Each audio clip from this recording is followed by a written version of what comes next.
Recently, my family and I got to spend some time with a 100-year-old. And when this 100-year-old saw my 3-month-old baby sitting on the potty, she called it a miracle. And it got me thinking about family values and cultural assumptions and how that moment revealed to me what our family values were. And that's what I want to talk about with you in this video today. How we shape our family culture with the values that we prioritize. So a little backstory. This 100-year-old, she was so when I was a little kid, she was our caretaker. Me and my siblings would go over to her house, and obviously she wasn't 100 at the time, but she was still a pretty old lady to us when we were little. And their family has just been like family to us. And so when we found out that she was celebrating her 100th birthday, we flew up to Washington, and it was like this great reunion, and we got to introduce my daughter to her and the family. And so it was, first of all, just having these generations, I'm my generation, and then this is my daughter, a little baby, and then someone who is, a century old. Yeah, baby. Oh, oops. My foot gets stuck. Just going everywhere now. It was just amazing to see all of the life, and to be in the same room as that, as such wisdom and life. So during this moment at the party, they had heard that my husband and I were practicing EC. And for those of you who don't know what EC is, it stands for elimination communication.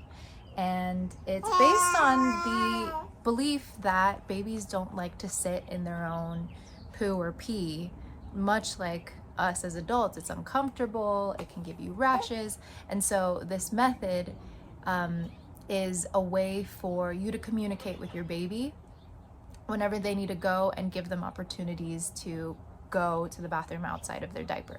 And when I first heard of it, I was like kind of blown away, because I had never heard of such a thing. And to imagine a baby, especially like a newborn, using the potty, it just seemed like magic.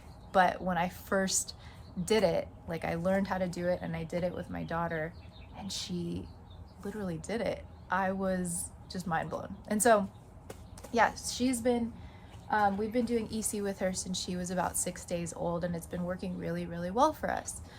The reason why we decided to do it was because of just the idea of a baby's dignity and comfort. And I'm a new mom, and I don't really have a good example of how to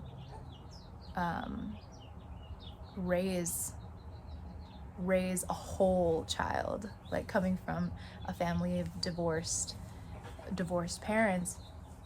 And that's not to blame my parents at all, and my mother was a wonderful, wonderful mother, and I love her so much. But because of my husband coming from a divorced family situation, and me as well, and us not wanting to repeat the cycle from the get-go, when thinking about starting a family, we really just wanted to make sure we were questioning our decisions and the reasons why we were doing certain things. Okay, so back to the story about our 100-year-old caretaker. We call her Mama, and her calling Solari on the potty a miracle. So the whole family gathered around when it was time, and we're just like, okay, let's see this. Let's see this crazy thing that you guys are doing, because I have to see it to believe it. And yeah, she did it. And when I looked over at Mama's face, her eyes were so huge, and they had kind of glazed over, and she's an older older Filipino woman, so she has a really thick accent, and she was just saying, I didn't even know how to open my eyes when I was a baby. When I was that age, I didn't even know how to open my eyes. And what she was saying basically was that the knowledge that we have today compared to, are you okay? Hold on. You okay?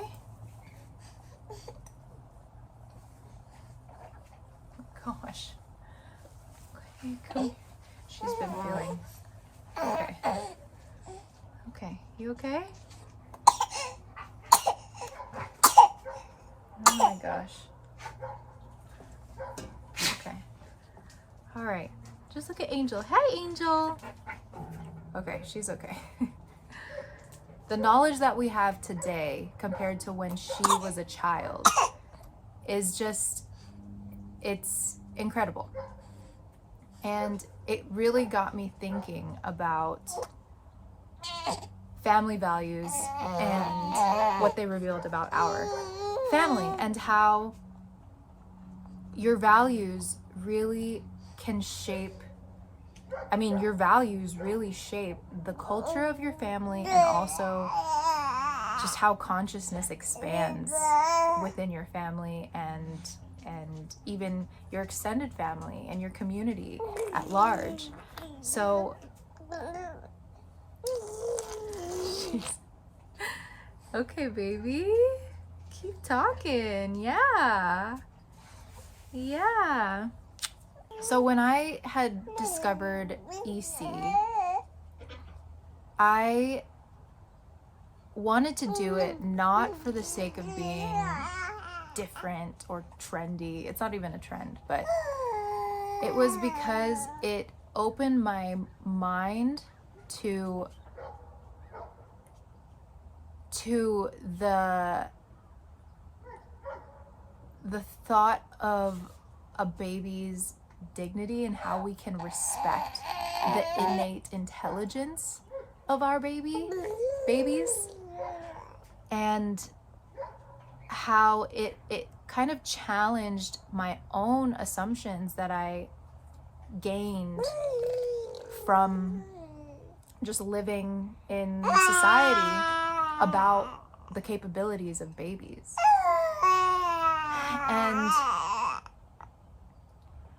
And then this moment with Mama, which was so beautiful, to be able to witness someone's mind being just fully blown, and in that moment her entire conception of the world and what was possible